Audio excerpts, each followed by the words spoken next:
Matahari senja di kota Solo merona, menebarkan semburat jingga terakhirnya di dinding-dinding tinggi dalam megah milik Suryo Wijoyo, seorang konglomerat batik ternama. Terletak di kawasan paling elit di kota itu, dalam tersebut merupakan mahakarya arsitektur Jawa, dengan pilar-pilar marmer dan gebyok berukir rumit yang tak kalah megah dari keraton. Namun, di balik kemewahan itu, bersemayam keheningan yang pekat dan mematikan, seolah mencerminkan kekosongan hati sang pemilik tunggal. Suryo Wijoyo, 65 tahun, duduk di kursi goyangnya di dekat jendela besar kamarnya. Pandangannya terpaku pada kegelapan yang mulai merayap di luar, namun pikirannya berkelana di lorong-lorong masa lalu.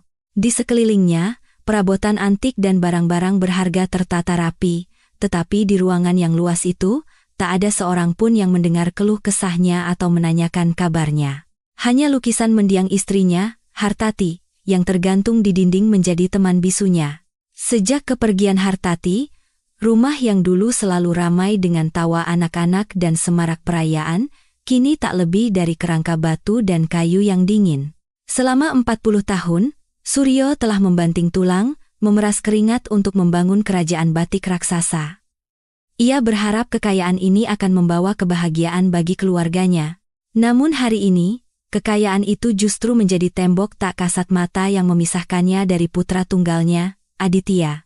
Suara batuknya menggema di kamar yang kosong, batuk yang tak kunjung reda selama beberapa minggu terakhir. Dengan tangan gemetar, ia mencoba meraih gelas air, tetapi karena lemah, sebagian air tumpah membasahi kemeja batik sutranya. Ini bukan sekadar kelemahan fisik, melainkan kelemahan seorang ayah yang kepercayaannya telah hancur, yang menggerogotinya dari dalam. Beberapa saat sebelumnya, telepon dari Aditya berdering, dan percakapan itu kembali mengoyak luka lama di hati Suryo. Ia berharap putranya akan menanyakan kondisi kesehatannya yang memburuk, mungkin berkata akan segera pulang dari Jakarta ke Solo. Namun, suara Aditya tidak menyiratkan kekhawatiran, melainkan ketergesa-gesaan dan keegoisan. Ia langsung bertanya tentang surat wasiat dan dokumen properti, seolah ayahnya bukan manusia, melainkan sebuah brankas yang kuncinya ia tunggu-tunggu dengan tidak sabar. Ketika Suryo menyinggung penyakitnya, Aditya dengan acuh tak acuh menjawab bahwa ia sangat sibuk dan sudah berbicara dengan dokter. Soal biaya, ayah tidak perlu khawatir, katanya. Uang. Hanya kata itu yang kini mendefinisikan hubungan mereka, seolah ikatan darah kini ditakar dengan tumpukan rupiah. Hati Suryo dipenuhi kekecewaan dan rasa bersalah. Ia merasa kerajaan yang ia bangun dengan mengorbankan masa mudanya justru telah melumpuhkan jiwa putranya. Aditya bukan lagi anak polos yang dulu berjalan sambil memegang jarinya. Gemerlap kehidupan Jakarta dan pengaruh istrinya, Diana, telah mengubahnya sepenuhnya. Diana, yang dalam perlombaan modernitas telah melupakan akarnya, meyakinkan Aditya bahwa kehidupan kuno di Solo dan seorang ayah yang menua tidak cocok dengan status sosial mereka yang tinggi. Suryo tahu, Diana mencintai hartanya, tetapi membenci keberadaannya. Kebenaran pahit ini kini terasa seperti batu besar yang menekan dadanya, membuatnya sesak napas. Apakah peran seorang ayah kini hanya sebatas mesin ATM? Tiba-tiba, terdengar ketukan pelan di pintu kamar. Sahabat lamanya sekaligus penasihat hukumnya, Pak Tirta Yasa, masuk. Pak Tirta bukan hanya pengacaranya, tetapi juga salah satu dari segelintir orang yang mengenal Suryo sejak zaman ia masih berkeliling dengan sepeda menjajakan kain batik. Melihat punggung Suryo yang membungkuk dan wajahnya yang muram, Pak Tirta segera mengerti bahwa masalahnya lebih dari sekadar penyakit fisik, melainkan luka batin. Ia duduk di samping Suryo dan dengan lembut menepuk bahunya. Tanpa sepatah kata pun, keheningan di antara dua sahabat lama itu telah menyampaikan segalanya. Suryo menatap Pak Tirta dengan mata berkaca-kaca, dan berkata dengan suara serak bahwa ia ingin mewariskan seluruh hartanya kepada Aditya. Setidaknya, dengan cara itu, putranya akan tetap terhubung dengannya, meskipun hubungan itu hanya sebatas di atas kertas. Pak Tirta menghela napas panjang. Sambil membersihkan kacamatanya, ia menyampaikan sebuah pemikiran yang sangat serius. Ia menjelaskan kepada Suryo bahwa menyerahkan segalanya tanpa menguji terlebih dahulu bukan hanya kebodohan, tetapi juga bisa berbahaya bagi orang yang menerimanya. Mengutip pepatah lama dan filosofi Jawa, Ia berkata bahwa ahli waris sejati adalah dia yang menghormati nilai-nilai, bukan sekadar properti. Pak Tirta menyiratkan keraguannya, jika Aditya dan Diana mendapatkan segalanya tanpa pengorbanan dan pelayanan, mereka mungkin tidak akan ragu untuk meninggalkan Suryo di panti jompo. Kata-kata itu pahit, seperti anak panah beracun. Namun, hati Suryo tahu ada kebenaran di dalamnya. Pak Tirta menyarankan agar sebelum menandatangani surat wasiat, Suryo sebaiknya pergi ke Jakarta tanpa memberitahu, untuk melihat dengan mata kepalanya sendiri bagaimana perasaan anak dan menantunya yang sebenarnya terhadapnya. Awalnya Suryo ragu. Hati seorang ayah masih dipenuhi kasih sayang buta untuk putranya. Pantaskah menguji darah dagingnya sendiri? Bukankah itu tanda ketidakpercayaan? Tetapi kemudian ia teringat suara dingin Aditya di telepon yang mengabaikan penyakitnya. Pertarungan batin berkecamuk di dalam dirinya. Di satu sisi ada cinta buta seorang ayah, di sisi lain ada pandangan realistis seorang pria berpengalaman. Akhirnya, keinginan kuat untuk mengetahui kebenaran mengalahkan kasih sayangnya. Ia memutuskan akan pergi ke Jakarta, bukan sebagai ayah kaya raya yang disambut dengan karangan bunga, melainkan dalam wujud yang akan menelanjangi kepalsuan manusia, wujud yang membuat masyarakat mengernyitkan dahi. Ia memutuskan untuk menyamar sebagai seorang pengemis. Keputusan ini tidak mudah. Ini bukan hanya tentang mengganti pakaian, tetapi juga tentang menghapus seluruh identitas dan harga dirinya. Konglomerat paling dihormati di Solo, yang di hadapannya orang-orang membungkuk, kini akan menjelma menjadi seorang peminta-minta yang berbalut debu dan kotoran. Pak Tirtayasa membantunya sepenuhnya dalam rencana ini. Ia menyiapkan pakaian compang-camping, sebuah tas kain kumal, dan sebatang tongkat kayu. Ketika Suryo pertama kali menyentuh pakaian itu, ia merasakan getaran aneh. Pakaian itu mengingatkannya pada kemiskinan yang telah ia tinggalkan puluhan tahun lalu. Namun hari ini, kemiskinan itulah satu-satunya jendela yang bisa menunjukkan kebenaran kepadanya. Ia melepaskan jam tangan mahalnya, mencopot cincin-cincin emasnya dan menyimpannya di brankas. Rambut putihnya sengaja ia acak-acak agar terlihat seperti seorang lansia papa. Ketika Suryo melihat bayangannya di cermin, ia tidak mengenali dirinya sendiri. Kemeja batik sutra telah berganti dengan kaos kompang camping yang penuh tambalan. Di kakinya bukan lagi sandal kulit yang nyaman, melainkan sandal jepit putus yang diikat dengan kawat. Setelah mengoleskan debu dan sedikit arang di wajahnya, sosok yang berdiri di cermin bukanlah Suryo Wijoyo, sang taipan, melainkan seorang tua renta yang kelaparan dan terbuang dari masyarakat. Matanya masih memiliki binar yang sama, tetapi kini sorotnya bukan lagi otoritas, melainkan permohonan dan kepedihan yang mendalam. Penyamaran ini bukan sekadar sandiwara. Ini adalah cerminan dari ketakutan yang ada di benak setiap orang tua. Jika aku tidak punya uang, apakah masih ada yang menerimaku? Hari ini, ia berangkat untuk mencari jawaban atas pertanyaan itu. Saat keluar melalui pintu belakang dalemnya, Suryo menoleh sekali lagi ke arah kerajaan megahnya. Untuk siapa semua ini ia bangun? Jika hati orang-orang yang tinggal di istana ini begitu kerdil, apalah arti dinding-dinding yang tinggi ini? Malam semakin larut dan jalanan lengang. Pak Tirta mengantarnya dengan mobil tuanya menuju stasiun kereta. Dari jendela mobil, kenangan masa lalu berputar di benak Suryo seperti rol film. Masa kecil Aditya, hari pertamanya sekolah, usahanya untuk memenuhi setiap keinginannya, semua melintas di depan matanya. Apakah ada yang salah dalam cara ia mendidik? Ataukah roda waktu memang begitu kejam hingga mampu menjauhkan anak-anak dari orang tua mereka secara emosional?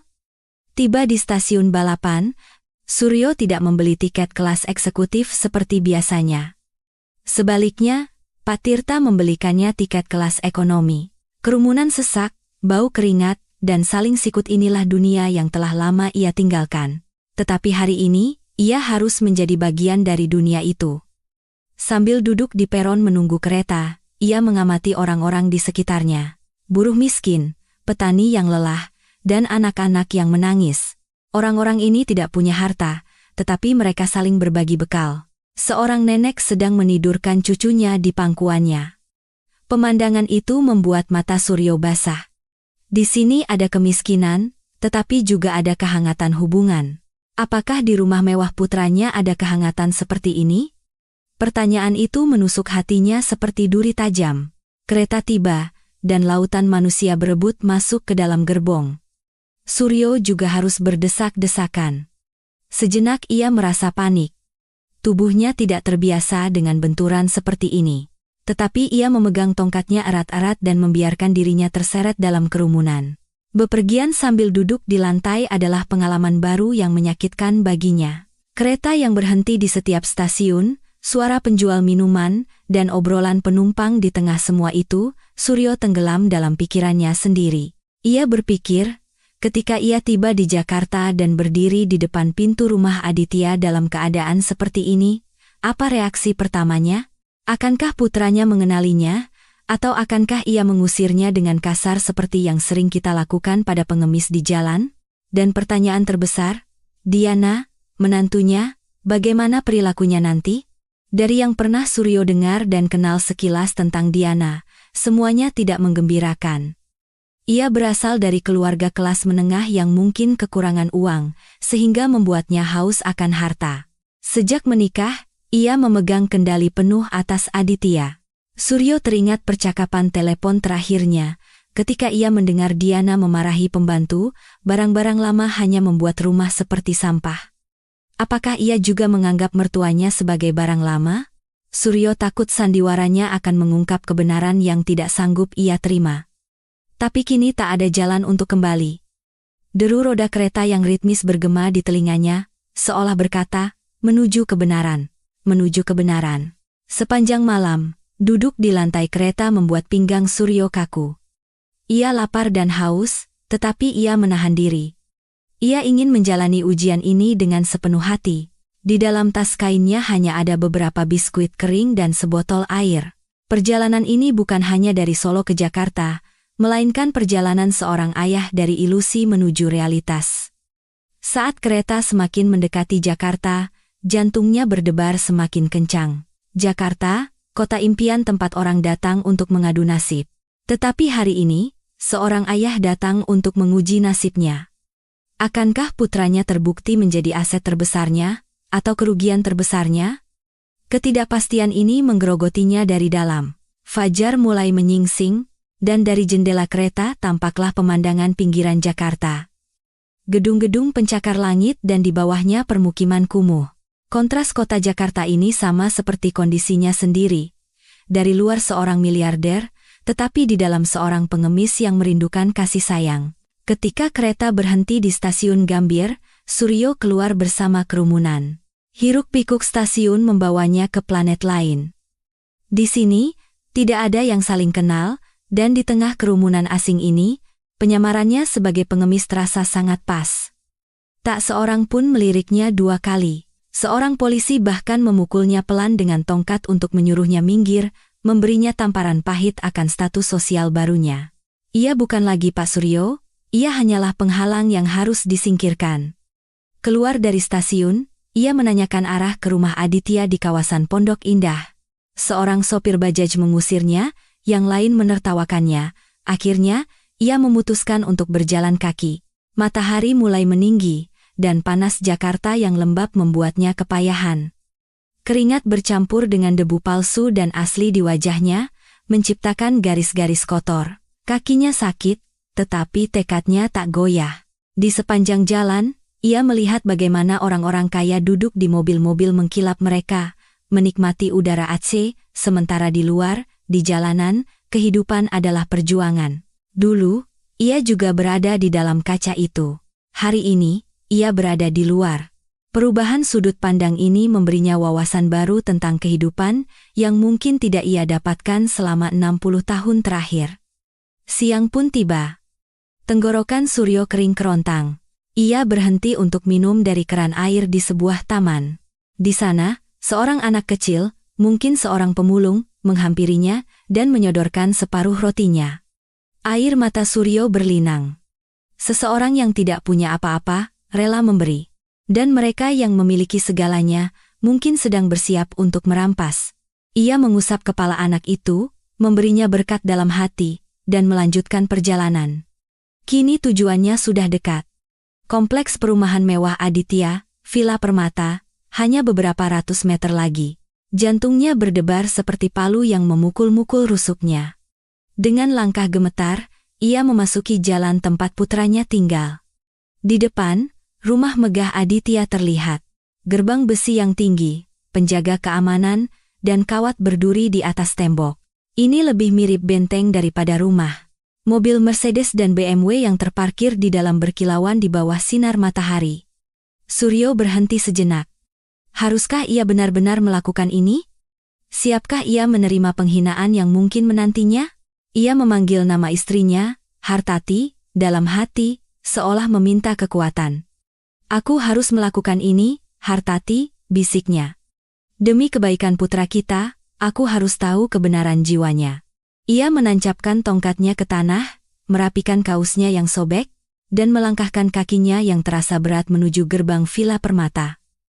Ujian terberat seorang ayah akan segera dimulai. Siang yang terik dan lembab di Jakarta telah benar-benar menguras tenaga tubuh renta Suryo Wijoyo. Perjalanan dari stasiun Gambir ke Pondok Indah, yang mungkin hanya memakan waktu 20 menit dengan mobil, hari ini terasa seperti melintasi gurun pasir baginya. Matahari membakar di atas kepala, dan aspal jalanan panas seperti wajan. Panas itu menembus sol sandal jepitnya yang usang, membakar telapak kakinya. Setiap langkah menimbulkan nyeri tajam di lututnya, mengingatkannya pada usianya yang menua dan kekuatannya yang memudar. Namun, jauh lebih dalam dari penderitaan fisik adalah guncangan mental yang ia terima di jalanan Jakarta. Semua orang terburu-buru dalam urusan mereka sendiri. Tidak ada yang punya waktu untuk berhenti menolong seorang lelaki tua atau bahkan memberinya jalan. Beberapa kali ia terkejut oleh klakson mobil yang melaju kencang. Ia bahkan nyaris jatuh ketika sebuah motor sport melesat melewatinya. Pengendaranya, alih-alih berhenti, justru menoleh ke belakang dan memakinya, menyuruhnya berjalan dengan mata. Suryo berdiri di tepi jalan, membersihkan debu dari pakaiannya. Ia adalah Suryo yang sama, yang di Solo, satu perintahnya bisa membuat lalu lintas berhenti. Hari ini, di tengah keramaian Jakarta, ia hanyalah gangguan sepele. Pengalaman ini mengajarkannya bahwa di masyarakat, yang dihormati bukanlah manusianya, melainkan pakaian dan statusnya. Kebenaran pahit ini tersangkut di tenggorokannya, tidak bisa ia telan maupun ia muntahkan. Matanya perih karena debu dan asap, tetapi pandangannya tetap tertuju pada tujuannya. Lapar dan haus mulai menunjukkan dampaknya. Tenggorokan Suryo kering dan perutnya melilit. Ia melewati sebuah restoran mewah, di mana di balik dinding kaca, orang-orang menikmati hidangan mereka. Berbagai macam makanan tersaji di meja, dan banyak yang menyisakan separuh makanan di piring mereka. Pandangan Suryo tertuju pada sisa makanan yang dibawa pelayan untuk dibuang ke tempat sampah. Dulu, ia tidak bisa mentolerir sebutir nasi pun yang terbuang. Hari ini, makanan itu begitu jauh dari jangkauannya. Dinding kaca antara si kaya dan si miskin ini, begitu transparan, namun begitu tak tertembus. Ia teringat meja makan di rumahnya, di mana ia dan Aditya pernah makan bersama. Apakah Aditya ingat bahwa ayahnya pernah menyuapinya dengan tangannya sendiri? Saat ia memasuki kawasan perumahan elit Pondok Indah, suasananya berubah. Hiruk-pikuk dan keramaian tertinggal di belakang, digantikan oleh keheningan yang aneh. Jalanan lebar, pohon-pohon rindang di kedua sisi, dan tembok-tembok tinggi inilah dunia orang kaya. Udara di sini pun memiliki aroma yang berbeda, mungkin campuran parfum mahal dan kelembapan dari pendingin ruangan. Namun keheningan ini justru terasa semakin menusuk bagi Suryo. Setiap rumah tertutup seperti benteng. Gerbang tinggi, penjaga keamanan, dan kamera CCTV. Seolah setiap rumah berteriak, orang luar dilarang masuk. Di Solo, pintu rumahnya selalu terbuka. Tamu disambut seperti dewa. Tapi di sini, tamu dilihat sebagai ancaman. Keterasingan ini, kesendirian ini, apakah ini kesuksesan yang membuat orang meninggalkan kampung halaman dan nilai-nilai mereka? Akhirnya, Suryo berhenti di sebuah tikungan. Di hadapannya, sebuah gerbang besi raksasa dengan tulisan berwarna emas, Villa Permata, inilah rumah Aditya. Napas Suryo tertahan sejenak.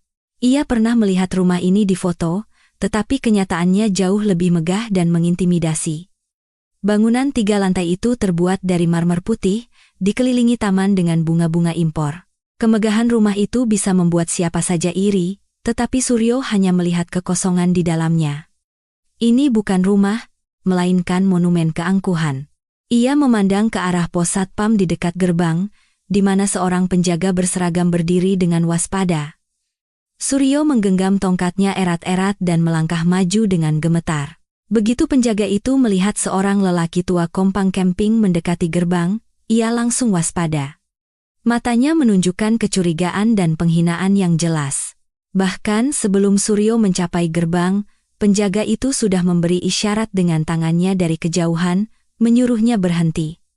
Suaranya kasar, sama seperti suara-suara di jalanan kota. "Mau apa? Siapa yang suruh kamu ke sini?" tanyanya dengan nada membentak. Suryo mencoba menenangkan suaranya, tetapi karena kelelahan dan kehausan, kata-katanya terbata-bata. Saya mau bertemu dengan Mas Aditya," katanya pelan. Penjaga itu tertawa terbahak-bahak, seolah baru mendengar lelucon terbaik abad ini. "Bapak tidak terima pengemis. Cepat pergi dari sini," perintahnya dengan nada mengejek. Penghinaan ini terasa seperti sabetan cambuk bagi Suryo. Di depan rumah putranya sendiri, di depan rumah yang dibeli dengan uangnya, ia dianggap sebagai pengemis dan diusir. Sambil mengumpulkan sisa harga dirinya, ia memohon kepada penjaga itu. "Saya datang dari kampung, Pak. Saya kerabat jauhnya Aditya. Ada pesan penting untuknya." Ia mencoba menjelaskan bahwa ia tidak datang untuk mengemis, hanya ingin bertemu sekali saja. Tetapi, hati penjaga itu tidak luluh. Ia menghentakkan tongkatnya ke tanah dan mengancam akan mengusirnya dengan paksa jika tidak pergi. Mata Suryo mulai berkaca-kaca karena putus asa. Keputusasaan seorang ayah yang harus mengemis pada orang asing hanya untuk bisa bertemu dengan darah dagingnya sendiri. Matahari semakin terik, dan Suryo merasa pusing. Mendengar bentakan penjaga, ia mundur sedikit dan duduk di trotoar di bawah naungan pohon dekat gerbang. Ia berpikir akan menunggu di sini. Cepat atau lambat, Aditya atau Diana pasti akan keluar. Saat itulah, ia akan memanggil mereka. Duduk di lantai trotoar yang sejuk memberinya sedikit kelegaan, tetapi kegelisahan di hatinya semakin menjadi-jadi. Ia mencoba mengintip melalui celah-celah gerbang. Di dalam, seorang pelayan sedang mencuci mobil Mercedes hitam yang mengkilap. Air deras mengalir dari selang, terbuang percuma ke selokan. Tenggorokan Suryo terasa kering dan pecah-pecah, dan di depan matanya, ribuan liter air dihamburkan hanya untuk mencuci mobil. Pemandangan itu membuat jiwanya bergetar. Di rumah yang tidak menghargai air, akankah ada penghargaan untuk sebuah hubungan? Tiba-tiba, ada pergerakan di dalam. Pintu utama rumah terbuka dan seorang pembantu perempuan keluar membawa piring berisi makanan anjing. Suryo memperhatikan dengan saksama. Mungkin itu makanan untuk Brutus, anjing herder yang pernah ia dengar ceritanya.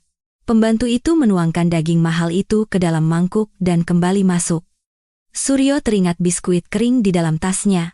Di rumah putranya, ada daging untuk anjing, tetapi mungkin tidak ada seteguk air pun untuk ayahnya. Pikiran itu membuat hatinya sesak. Ia memejamkan mata dan berdoa agar ilusinya ini salah. Mungkin Aditya tidak tahu ayahnya sedang duduk kehausan di luar.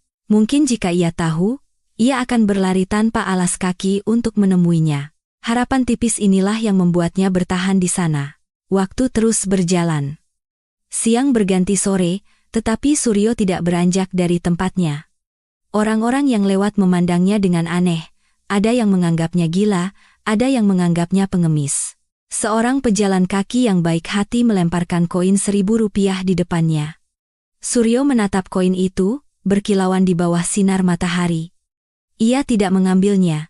Hari ini ia hanya bersandiwara menjadi pengemis, bukan menjadi pengemis sungguhan. Harga dirinya masih utuh. Penjaga itu terus meliriknya, mungkin bertanya-tanya mengapa orang tua ini belum juga pergi.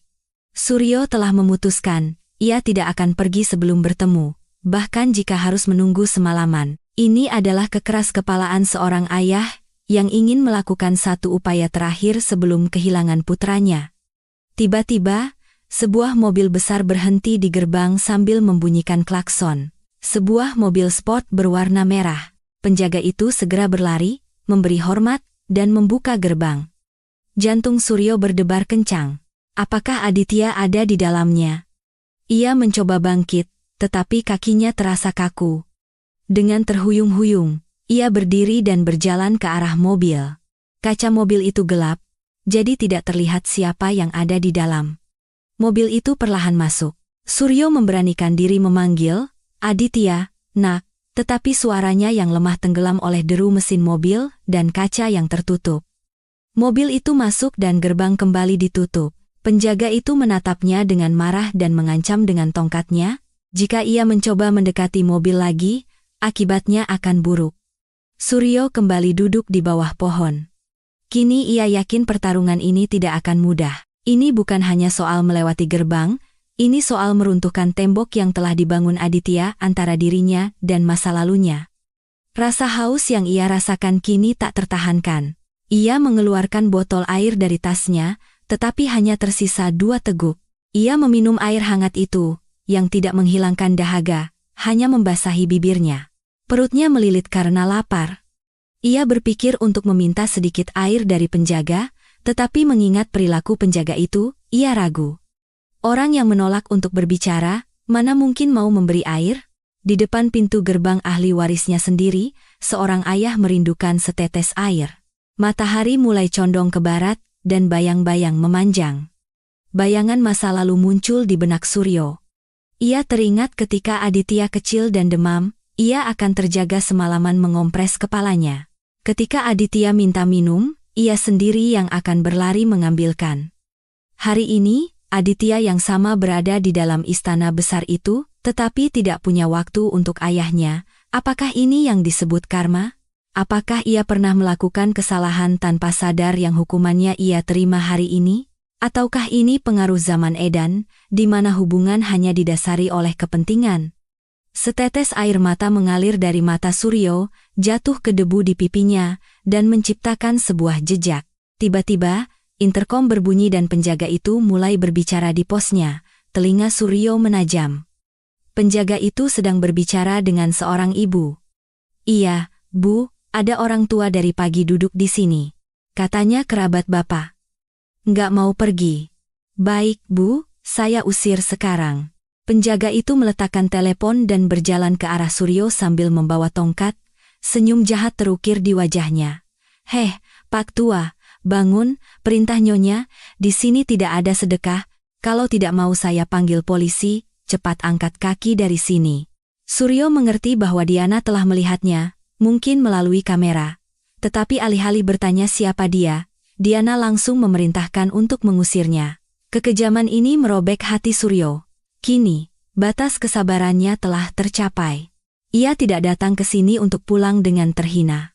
Ia menatap mata penjaga itu. Ada kekuatan dalam tatapannya, kekuatan yang datang dari pengalaman memimpin selama bertahun-tahun. Penjaga itu sempat terkejut. "Saya tidak akan pergi sebelum bertemu," kata Suryo dengan tegas. "Katakan pada majikanmu, ada seseorang yang datang, yang tahu masa kecil Aditya." Penjaga itu marah. Ia mencengkeram lengan Suryo dan mencoba menyeretnya. Kaus tua Suryo sobek lagi. "Lepaskan aku!" teriak Suryo. Suaranya penuh dengan rasa sakit dan amarah.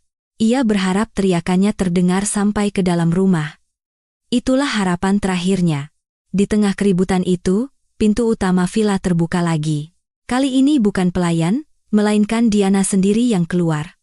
Ia mengenakan gaun barat yang modis, kacamata hitam besar, dan ponsel di tangannya. Wajahnya menunjukkan kekesalan yang jelas. Ia berdiri di teras dan berteriak. "Ada apa ini, Satpam?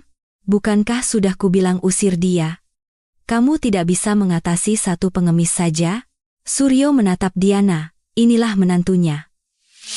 Cantik, tetapi dengan raut wajah yang keras. Ia melepaskan tangannya dari cengkeraman penjaga dan melangkah maju. "Nak," kata itu keluar begitu saja dari mulutnya. Diana terkejut mendengar kata itu, tetapi kemudian ekspresi jijik di wajahnya semakin dalam. "Nak," ejeknya. "Berani sekali kamu memanggilku begitu? Orang jalanan sepertimu punya banyak cara baru untuk mengemis dengan mengaku-ngaku kerabat. Dengar ya, Pak Tua, ini bukan panti sosial. Kalau butuh uang, cari di tempat lain. Hati Suryo hancur berkeping-keping. Dengan tangan gemetar, ia menangkupkan kedua tangannya. Saya tidak datang untuk minta uang, Nak. Saya datang untuk bertemu Aditya. Saya dari Solo. Mendengar nama Solo, wajah Diana sempat mengernyit, tetapi ia segera menyembunyikannya. Mungkin ia pikir ini adalah pelayan lama yang datang meminta bantuan. Aditya tidak ada di rumah. Dan kalaupun ada, dia tidak akan mau bertemu dengan orang sepertimu, katanya ketus. Suryo tidak menyerah. Ia mendekat ke gerbang, berdiri sambil memegang teralis besi. Saya akan menunggu. Biarkan saya bertemu dengannya sekali saja. Saya haus. Bisakah saya minta sedikit air? Seorang mertua meminta air pada menantunya. Pemandangan ini seharusnya membuat siapapun merasa malu. Tetapi Diana tidak terpengaruh. Ia lebih khawatir tentang pesta malamnya, dan pengemis kotor di depan gerbang ini adalah noda bagi reputasinya. Satpam, teriaknya.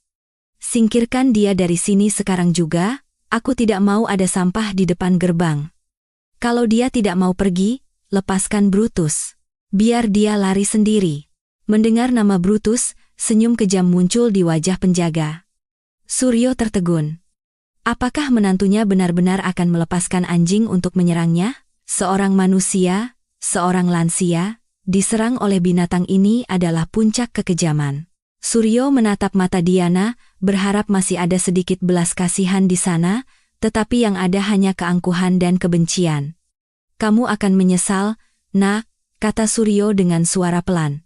Itu bukan kutukan, melainkan peringatan dari orang yang berpengalaman. Tapi Diana mengabaikannya dan berbalik masuk.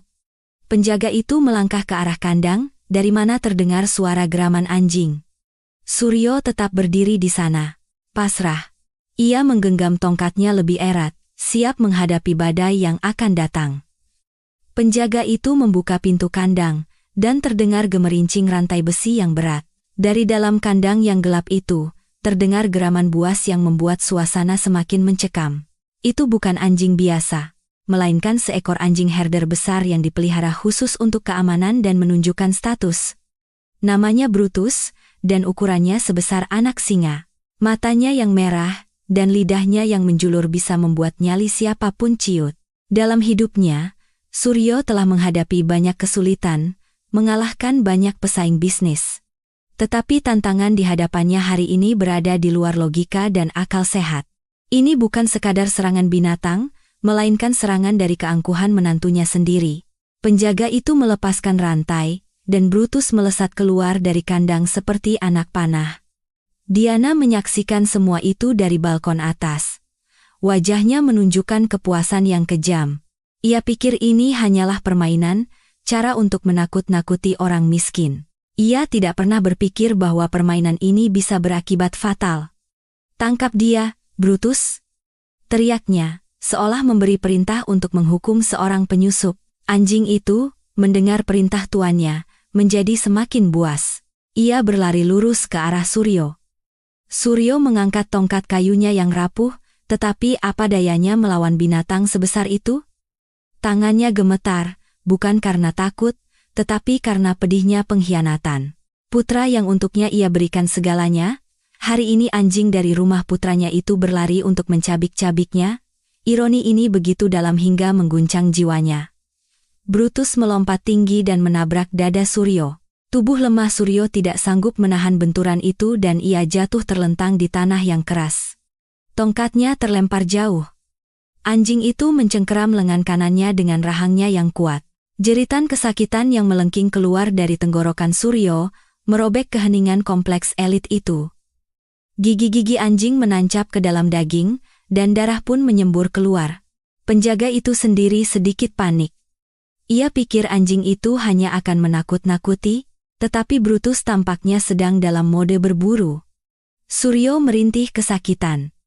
Ia mencoba melepaskan gigitan anjing itu, tetapi kekuatannya sudah habis. Tangannya yang lain menggenggam erat tas kainnya yang kumal, seolah itu adalah perisai terakhirnya. Beberapa orang di jalan berhenti, tetapi tidak ada yang berani maju. Inilah ciri khas kawasan orang kaya. Semua orang menonton, tetapi tidak ada yang mengulurkan tangan untuk membantu. Suryo terbaring di tanah, berlumuran debu dan darah. Kausnya robek di banyak tempat. Cakar anjing itu meninggalkan goresan-goresan dalam di dadanya.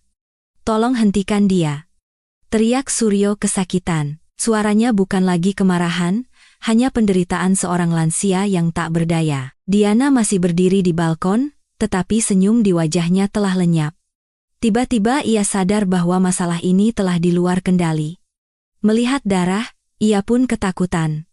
Tetapi egonya menahannya untuk turun. Dalam pergulatan itu, anjing itu menggigit tas kain Suryo dan menyentaknya dengan keras. Kain tua yang rapuh itu tidak tahan dan robek dengan suara kraak, seluruh isi tas tumpah ke jalan, beberapa biskuit kering, botol air kosong, dan beberapa potong kain berserakan di debu. Tetapi di antara semua itu, sebuah map biru tebal dan beberapa amplop juga jatuh keluar. Embusan angin kencang meniup kertas-kertas itu bukan kertas biasa. Itu adalah kertas segel tebal dengan stempel resmi.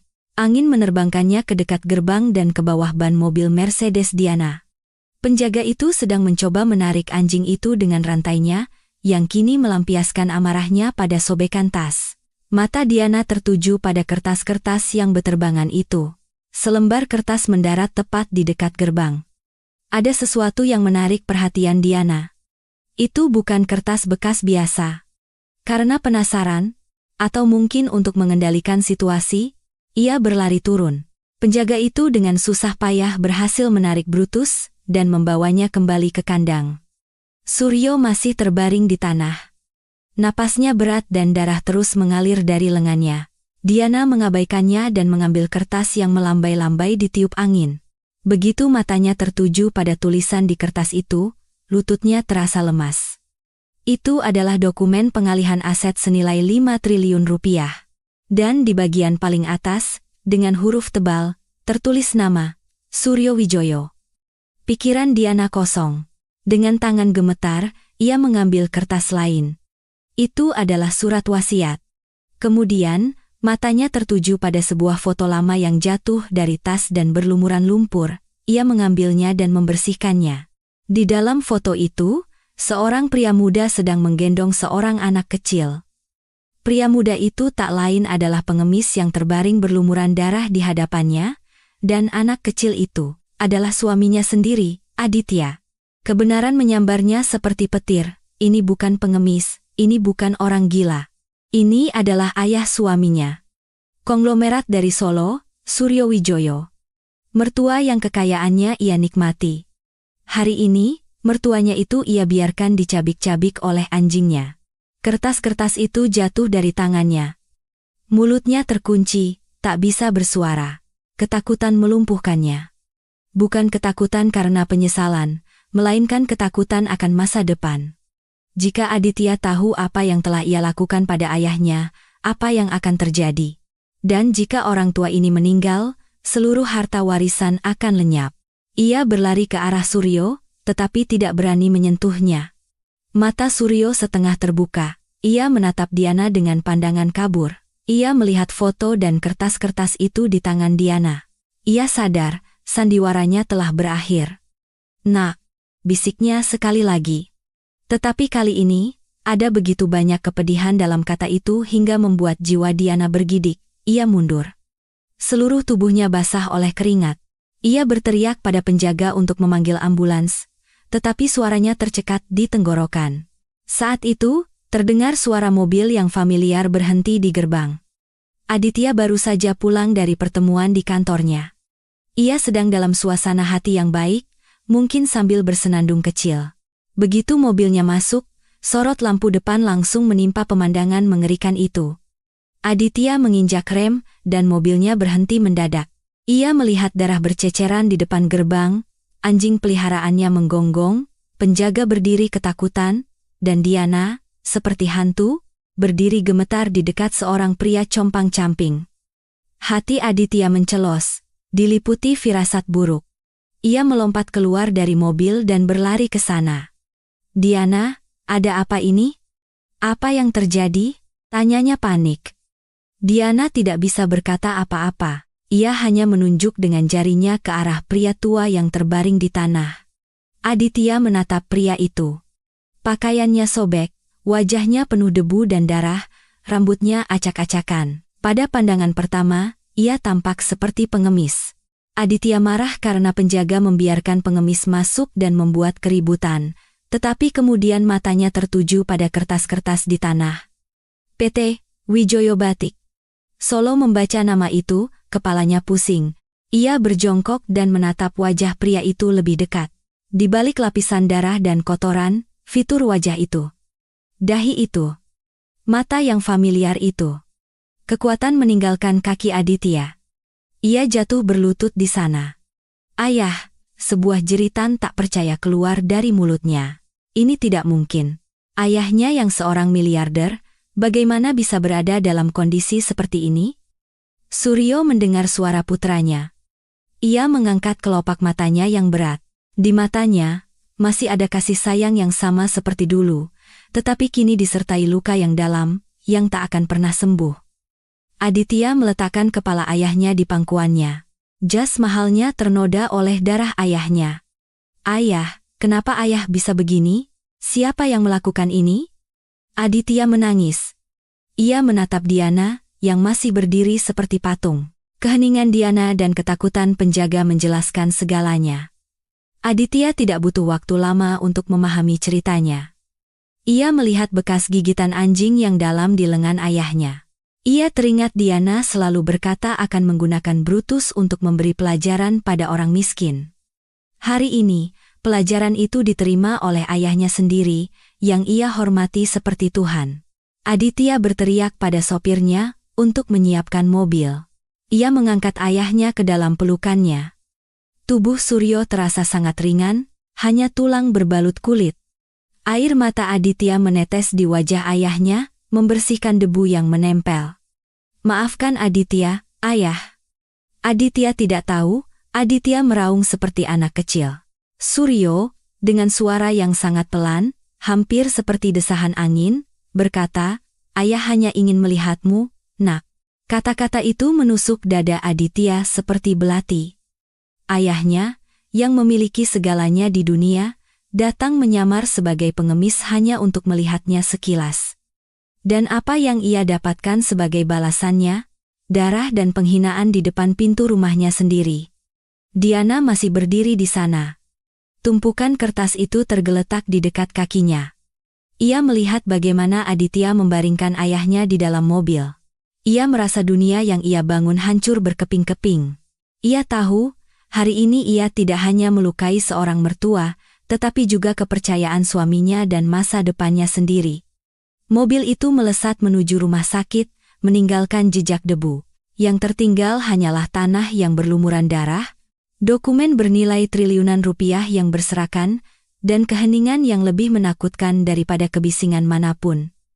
Penjaga itu diam-diam menutup gerbang, seolah ingin menyembunyikan dosa itu dari mata dunia. Tetapi dosa itu telah terjadi, dan saksinya adalah langit yang kini telah menjadi gelap gulita. Sepanjang perjalanan, Aditya terus memegang tangan ayahnya. Napas Suryo tersengal-sengal. Ia telah kehilangan banyak darah. Aditya terus berbicara padanya, mencoba membuatnya tetap sadar. Ayah, buka mata ayah. Kita sudah hampir sampai. Ayah akan baik-baik saja. Ada Aditya di sini. Aditya. Mendengar nama panggilannya, senyum yang sangat tipis muncul di bibir Suryo. Sudah bertahun-tahun ia tidak mendengar nama itu. Tapi kini, semua sudah terlambat. Rasa sakit di tubuhnya mulai berkurang seiring kesadarannya yang memudar. Istana dan mobil-mobil mewah kini terasa tak berarti. Di benaknya hanya ada satu pikiran, betapa pahitnya kebenaran, dan betapa mahalnya ujian sebuah hubungan. Saat didorong di atas berangkar di ruang gawat darurat, Suryo sekali lagi menggenggam tangan Aditya dengan erat. Ada kekuatan aneh dalam genggamannya. Ia ingin mengatakan sesuatu, tetapi masker oksigen membungkam suaranya. Tim dokter segera mengerumuninya, dan Aditya dihentikan di luar. Pintu ICU tertutup, dan lampu merah yang menyala di atasnya terasa menusuk mata Aditya. Ia merosot ke lantai, bersandar di dinding. Tangannya berlumuran darah. Darah ayahnya. Ia menatap tangannya dan merasa jijik pada dirinya sendiri. Ia pernah berpikir akan memberikan semua kebahagiaan di dunia untuk ayahnya, tetapi hari ini ia justru memberinya rasa sakit yang bahkan tak terbayangkan di neraka. Tak lama kemudian, Diana tiba di rumah sakit. Ia tampak ketakutan dan bingung. Ia melangkah mendekati Aditya. "Adit, dengarkan aku. Aku tidak tahu kalau itu." Aditya mengangkat kepalanya dan menatapnya. Bara api di matanya membakar kata-kata Diana hingga tercekat di tenggorokan. Aditya tidak mengatakan apa-apa. Tidak berteriak, tidak memukul. Hanya tatapan kosongnya yang membatu itu, bagi Diana, terasa lebih buruk dari hukuman mati. Diana sadar ia telah melewati batas yang tak bisa ia kembalikan. Ia diam-diam berdiri di sudut, menatap lampu merah yang akan menentukan nasib hidup mereka. Bau disinfektan dan obat-obatan yang tajam di koridor rumah sakit memenuhi paru-paru Aditya, membuatnya sesak. Ia duduk di bangku besi di luar ruang operasi, kepala tertunduk di antara kedua tangannya. Darah ayahnya di kemejanya kini telah mengering menjadi merah kehitaman, seperti bukti kejahatan yang mengerikan. Setiap detik yang berlalu terasa seperti satu abad. Pemandangan yang sama terus berputar di kepalanya, serangan Brutus, jeritan ayahnya, dan tatapan tak berdaya saat terakhir kali mereka bertemu. Ia terus bertanya pada dirinya sendiri, mengapa ia bisa begitu buta hingga tidak mengenali ayahnya sendiri? Apakah kilau harta telah membuat matanya begitu kabur? Diana berdiri tak jauh darinya, bersandar di dinding. Wajahnya pucat, dan ia terus menggigiti kukunya. Ketakutannya bukan karena akan kehilangan suami, atau karena khawatir akan nyawa mertuanya. Ketakutan itu adalah runtuhnya kerajaan yang ia impikan untuk menjadi ratunya. Ia tahu, apa yang terjadi malam ini telah menanam benih kebencian di hati Aditya untuknya. Ia melirik Aditya, tetapi Aditya tidak sekalipun mengangkat kepala untuk menatapnya. Keheningan di antara mereka lebih menakutkan daripada keributan yang terjadi di rumah mereka beberapa jam yang lalu. Untuk pertama kalinya, Diana sadar bahwa uang mungkin bisa membeli segalanya, tetapi tidak bisa membeli ketenangan yang sangat ia butuhkan saat ini. Tiba-tiba, terdengar suara langkah sepatu yang tergesa-gesa dari ujung koridor. Pak Tirtayasa datang berlari dengan panik. Wajahnya berkeringat dan napasnya terengah-engah. Polisi telah meneleponnya setelah menemukan nomornya di antara kertas-kertas di saku Suryo. Melihat Aditya, seharusnya hati Pak Tirta luluh melihat putra sahabatnya berlumuran darah. Tetapi hari ini, matanya hanya memancarkan amarah. Ia langsung menghampiri Aditya, mengguncang bahunya, dan berkata dengan suara berat, "Apa yang telah kau lakukan, Aditya? Ayah yang membakarmu masa mudanya untuk membesarkanmu, kau sambut dengan darah." Suaranya menggema di seluruh koridor, membuat para perawat yang ada di sana terkejut. Aditya menatap Pak Tirta dengan mata merahnya. Bibirnya bergetar. "Saya tidak tahu, Om, sungguh, saya tidak tahu." Ia terisak seperti anak kecil. "Kenapa ayah datang dengan menyamar seperti itu? Kenapa beliau tidak memberitahu saya?" Pertanyaan Aditya menunjukkan kenaifan sekaligus rasa bersalahnya. Pak Tirta melepaskannya dan membuang muka dengan jijik. Ia membanting tas kerjanya ke bangku dan berkata, karena dia ingin tahu, apakah putranya mencintainya, atau mencintai hartanya. Dia ingin tahu, jika dia tidak punya uang, apakah kau akan memberinya segelas air? Dan hari ini, dia mendapatkan jawabannya, Aditya, jawaban yang sangat kejam. Kata-kata Pak Tirta membuat semua orang yang ada di sana terdiam. Diana, yang sejak tadi diam, mulai gemetar hebat. Jadi, ini adalah sebuah ujian. Dan dalam ujian itu, ia tidak hanya gagal, tetapi ia juga telah mencoba membunuh sang penguji. Pak Tirta menatap Diana dengan tajam. Ia tahu Aditya mungkin lemah, tetapi akar dari racun ini adalah Diana. Kau melepaskan anjing pada orang yang datang membawakan surat wasiat senilai triliunan rupiah untukmu, kata Pak Tirta dengan getir. Tas yang dirobek anjingmu itu berisi dokumen untuk menyerahkan seluruh properti atas namamu. Dia datang untuk memberikan segalanya, dan kau justru meminta nyawanya. Aditya tertegun mendengarnya. Ia jatuh berlutut dan mulai membenturkan kepalanya ke dinding. "Aku anak durhaka, aku pantas masuk neraka," teriaknya. Kondisi mentalnya memburuk. Ia teringat bagaimana saat kecil ia meminta mainan pada ayahnya dan tidak pernah ditolak. Dan hari ini, ketika ayahnya datang menemuinya, ia bukan hanya tidak mengenalinya, tetapi juga tidak melindunginya. Api penyesalan membakarnya dari dalam.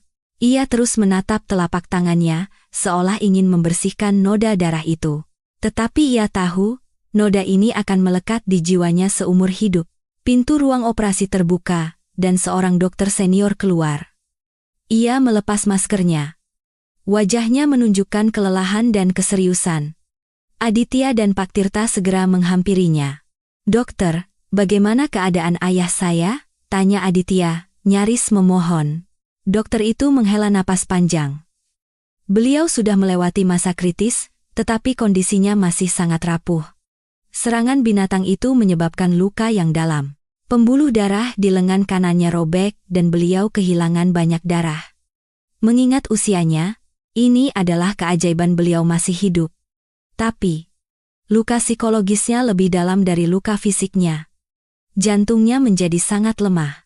Aditya bernapas lega, tetapi air matanya tidak berhenti mengalir. "Saya ingin bertemu dengannya, Dok, tolong, izinkan saya meminta maaf sekali saja. Saya ingin bersujud di kakinya." Aditya memohon sambil menangkupkan kedua tangannya. Ia melangkah menuju pintu ICU, berpikir bahwa ia bisa memeluk ayahnya dan menghapus semua rasa sakit. Ia berharap ayahnya, yang selalu memaafkannya, kali ini pun akan memeluknya. Hati seorang ayah seluas samudra, pikirnya menenangkan diri. Namun, dokter itu mengulurkan tangannya dan menghentikan Aditya, wajahnya menjadi kaku. "Maaf, Pak Aditya," kata dokter itu dengan nada tegas, "pasien sudah sadar." Tetapi beliau telah memberikan instruksi yang jelas kepada polisi dan pihak rumah sakit bahwa beliau tidak ingin bertemu dengan anggota keluarganya. "Terutama Anda dan istri Anda." Kata-kata itu terasa seperti timah panas yang dituangkan ke telinga Aditya. "Tidak. Tidak mungkin. Beliau ayah saya. Beliau bisa marah, tapi tidak mungkin menolak bertemu dengan saya," kata Aditya tak percaya. Dokter itu menggelengkan kepala. Beliau berkata, "Jika salah satu dari kalian masuk ke kamarnya, beliau akan mengakhiri hidupnya." Itu adalah instruksi keras dari beliau. Penolakan ini lebih buruk dari hukuman mati bagi Aditya. Seorang ayah menolak untuk melihat wajah putranya sendiri. Ini adalah kutukan terbesar di dunia. Aditya terpaku di tempatnya, seolah kakinya berubah menjadi batu. Diana, yang mendengar dari belakang, merosot ke lantai. Kini ia yakin, permainan telah berakhir. Tidak akan ada maaf, dan tidak akan ada uang. Suryo telah menutup pintunya untuk mereka selamanya. Pintu yang sama tempat ia mengusir ayahnya, kini tertutup di depan wajahnya. Roda karma telah berputar penuh. Pak Tirtayasa berbicara dengan dokter dan menjelaskan bahwa ia adalah pengacara Suryo. Dokter mengizinkannya masuk. Pak Tirta menoleh sekali ke arah Aditya, yang kini berdiri seperti mayat hidup, lalu melangkah masuk ke ICU. Pemandangan di dalam sangat memilukan. Suryo terbaring di tempat tidur, seluruh tubuhnya dibalut perban. Lengannya yang dulu membangun kerajaan batik, kini terbungkus gips tebal. Masker oksigen menutupi wajahnya, dan suara bip-bip dari mesin memenuhi ruangan. Matanya menatap langit-langit, kosong, seolah tidak ada lagi keinginan untuk hidup. Pak Tirta perlahan mendekat dan memegang tangannya yang sehat. Suryo perlahan menoleh, 2 tetes air mata mengalir dari sudut matanya. Dengan tangan gemetar, ia mencoba melepas masker oksigennya. Pak Tirta mencoba menghentikannya, tetapi menyerah pada keinginan kuat Suryo. Suara Suryo sangat pelan dan parau. "Tirta, aku bilang kan, menguji itu perlu." Ia tersenyum dalam kesakitan. Senyum yang menyimpan semua duka dunia. "Ilusiku telah hancur, sahabatku. Putraku telah mati." Yang berdiri di luar itu hanyalah seorang pengusaha. Mata Pak Tirta berkaca-kaca. Ia menepuk-nepuk tangan Suryo. "Kuatkan dirimu, Suryo." Aditya sangat menyesal. Dia menangis di luar. Suryo menggelengkan kepala. Penyesalan untuk apa lagi? Ketika pohonnya sudah ditebang, untuk apa mengharapkan teduhnya? Aku tidak punya keluhan lagi padanya. Juga tidak punya harapan. Hubunganku sekarang hanya dengan hartatiku. Ia mengambil napas panjang, yang membuat rusuknya terasa sakit. Tirta, siapkan surat wasiatku yang baru. Dan katakan pada polisi, aku tidak ingin menuntut. Aku tidak mau membuat pertunjukan dari kegagalanku mendidik anak dengan mengirimnya ke penjara. Bawa aku pulang dari sini. Ke Solo. Ke rumahku. Pak Tirta tahu keputusan Suryo adalah final. Pria ini mungkin hancur secara fisik, tetapi harga dirinya masih setegar gunung. Ia berjanji akan membawanya ke Solo begitu dokter mengizinkan. Suryo memejamkan mata. Ia butuh istirahat. Bukan untuk tubuhnya, tetapi untuk jiwanya. Ia mencari kedamaian dalam kegelapan di mana wajah Aditya dan Diana tidak terlihat. Aditya yang duduk di luar tidak tahu bahwa di balik dinding itu, ayahnya telah mencoret namanya dari hatinya untuk selamanya. Ini adalah luka yang tidak bisa disembuhkan oleh obat apapun. Pagi menjelang. Sinar matahari pertama menyentuh lantai rumah sakit.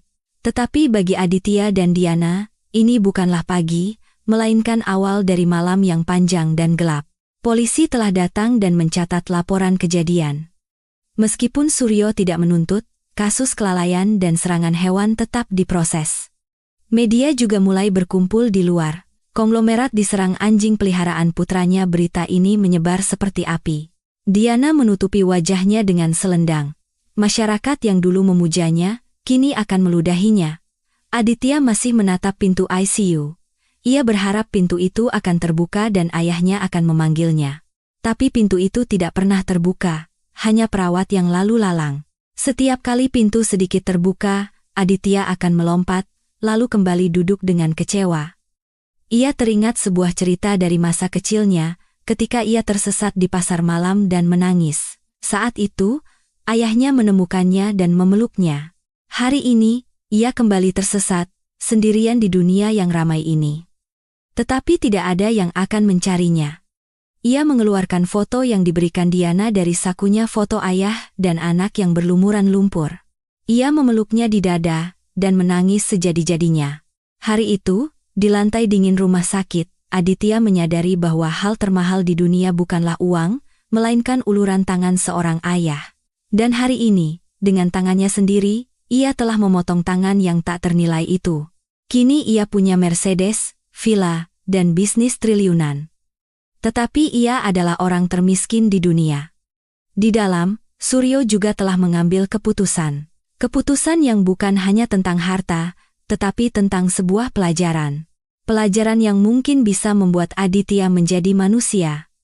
Bahkan jika untuk itu, ia harus kehilangan ayahnya. Cerita belum berakhir. Babak karma yang sesungguhnya baru saja akan dimulai.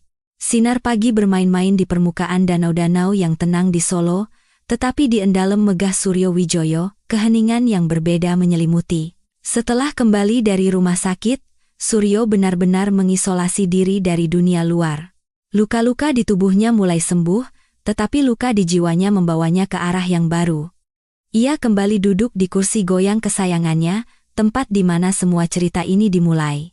Namun, kini matanya tidak lagi kosong. Ada tekad yang kuat di sana, sebuah keputusan yang tidak hanya akan mengubah hidupnya, tetapi juga nasib generasi mendatang. Pak Tirtayasa duduk di hadapannya, memegang dokumen-dokumen baru. Suryo mengambil napas dalam-dalam dan memberi isyarat kepada Pak Tirta bahwa waktunya telah tiba untuk menulis bab terakhir, bab yang didasarkan pada hukum karma. Di Jakarta, suasana di Villa Permata telah menjadi seperti kuburan. Aditya dan Diana duduk di ruang tamu mewah mereka, tetapi tidak ada percakapan di antara mereka. Dalam sebulan terakhir, dunia mereka telah jungkir balik. Suryo telah membekukan semua kartu kredit dan rekening bank yang selama ini mereka gunakan seperti air. Tagihan listrik menunggak, gaji para pelayan tertunda, dan penjaga yang menghentikan Suryo pada malam kelam itu telah dipecat. Keangkuhan Diana telah hancur lebur. Ia tidak lagi punya uang untuk berpesta atau berbelanja. Mereka berdua hanya menunggu panggilan telepon yang akan menentukan masa depan mereka. Mereka berharap kemarahan ayah telah mereda dan beliau akan memaafkan mereka. Akhirnya, Pak Tirtayasa tiba di Jakarta. Ia langsung datang ke rumah Aditya. Aditya dan Diana menatapnya dengan penuh harap, seolah ia adalah malaikat yang membawa surat pengampunan. Tetapi wajah Pak Tirta tetap kaku. Tanpa basa-basi, ia membuka tasnya dan meletakkan sebuah amplop biru di atas meja. Ia menjelaskan bahwa Suryo Wijoyo telah membuat wasiat terakhirnya, dan itu tidak dapat diubah. Jantung Aditya berdebar kencang. Dengan tangan gemetar, ia mengambil amplop itu. Diana ikut mengintip dari balik bahunya. Saat mereka membaca dokumen itu, warna di wajah mereka memudar. Apa yang tertulis di kertas itu jauh di luar imajinasi mereka. Ini bukan wasiat, ini adalah cermin dari perbuatan mereka. Suryo telah mendonasikan 90% dari total kekayaannya senilai 5.000 triliun rupiah kepada Yayasan Amal Hartati Wijoyo. Yayasan ini akan bekerja untuk pendidikan anak-anak yatim dan perawatan lansia.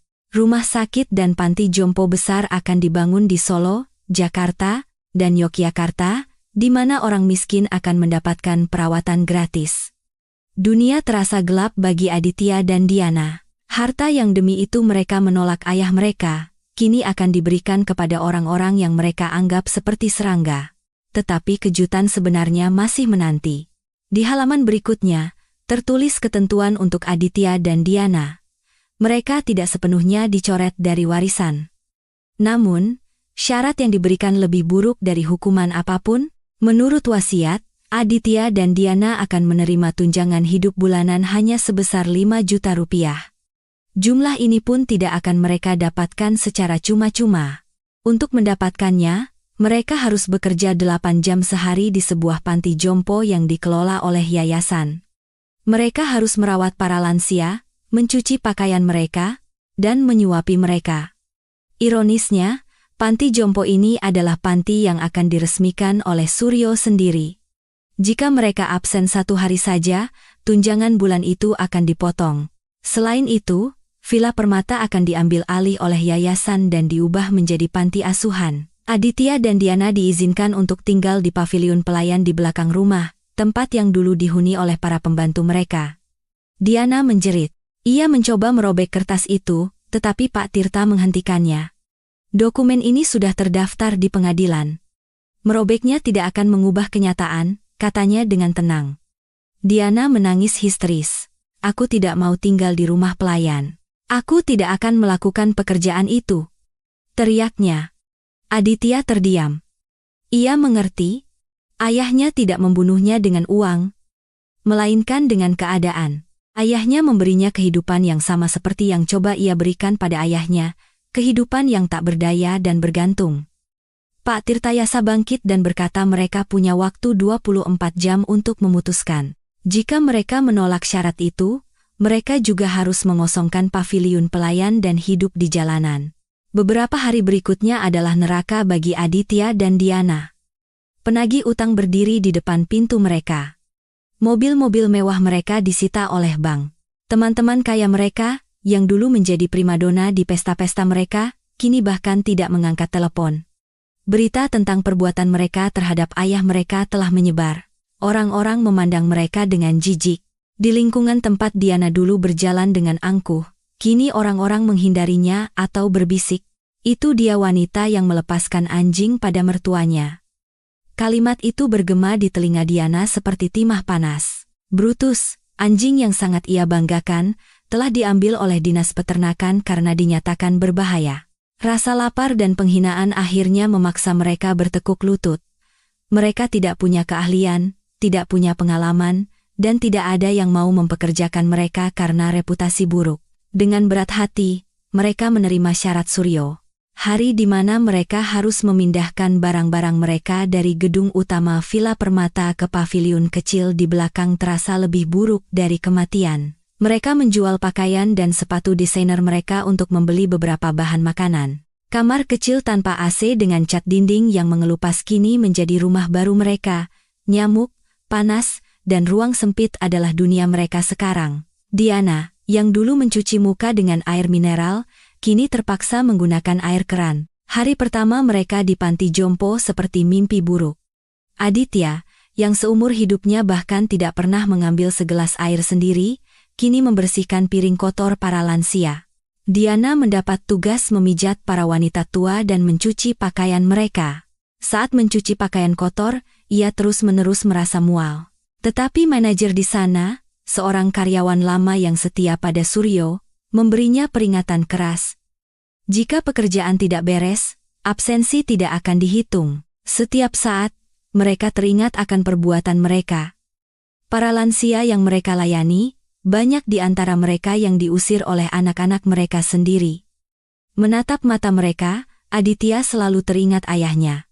Ia merasa wajah ayahnya ada di setiap wajah lansia itu, mencelanya. Waktu berlalu. Tangan Aditya dan Diana yang dulu selembut beludru, kini menjadi kasar karena bekerja. Kilau di wajah Diana yang berasal dari perawatan mahal, kini telah hilang, digantikan oleh kelelahan dan kerutan. Tetapi kerja keras ini juga membawa perubahan dalam diri mereka. Lapisan keangkuhan perlahan-lahan terkikis. Suatu hari, saat menyuapi seorang lansia yang sakit, air mata Aditya menetes. Lansia itu, dengan tangan gemetar, menyeka air mata Aditya dan memberinya berkat. Sentuhan itu menyentuh sudut hati Aditya. Untuk pertama kalinya, ia merasakan kedamaian dalam melayani. Ia teringat bagaimana ayahnya selalu berkata bahwa kebahagiaan sejati ada dalam memberi, bukan menerima. Di Solo, Suryo telah pulih sepenuhnya. Ia duduk di taman dalemnya, di mana ia telah membuka sebuah sekolah kecil. Tawa riang anak-anak miskin kini memecah keheningan yang dulu menyiksanya. Ia tidak lagi sendirian. Ratusan anak memanggilnya Eyang. Pak Tirtayasa sering mengunjunginya dan memberikan kabar dari Jakarta. Ketika Suryo mendengar bahwa Aditya dan Diana kini bekerja dengan jujur dan keluhan mereka berkurang, senyum puas terukir di wajahnya. Ia berkata kepada Pak Tirta, "Tujuan hukuman bukanlah untuk menghancurkan, tetapi untuk memanusiakan. Mungkin hanya dengan ditempa di api kemiskinan, putraku akan menjadi emas." Suatu senja, saat Suryo duduk di tepi danau menatap matahari terbenam, teleponnya berdering. Itu adalah telepon dari Aditya. Suryo menatap layar ponselnya sejenak. Ini adalah pertama kalinya Aditya menelepon setelah berbulan-bulan. Suryo mengangkatnya, tetapi tidak berkata apa-apa. Dari seberang, hanya terdengar suara tangisan.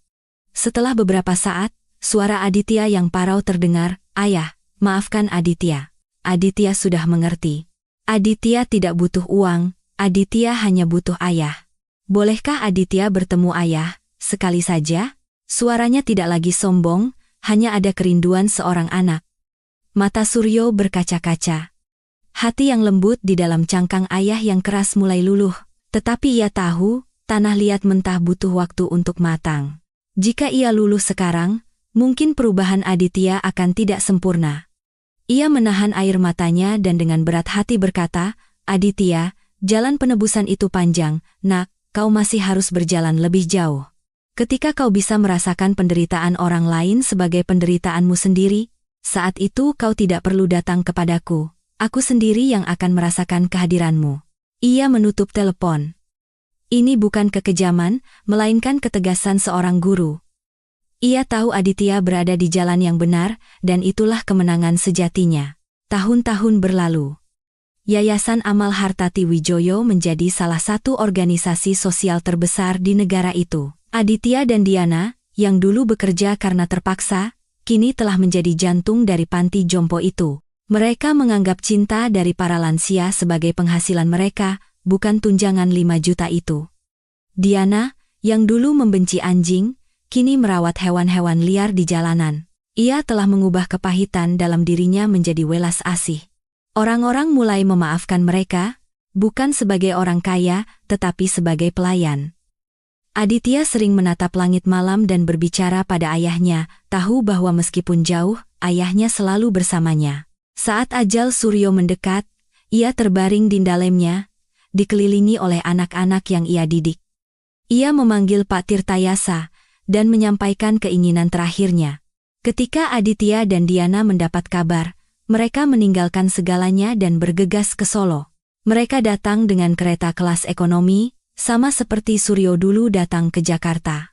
Saat mereka tiba di Endalem, napas Suryo sudah di ujung tanduk.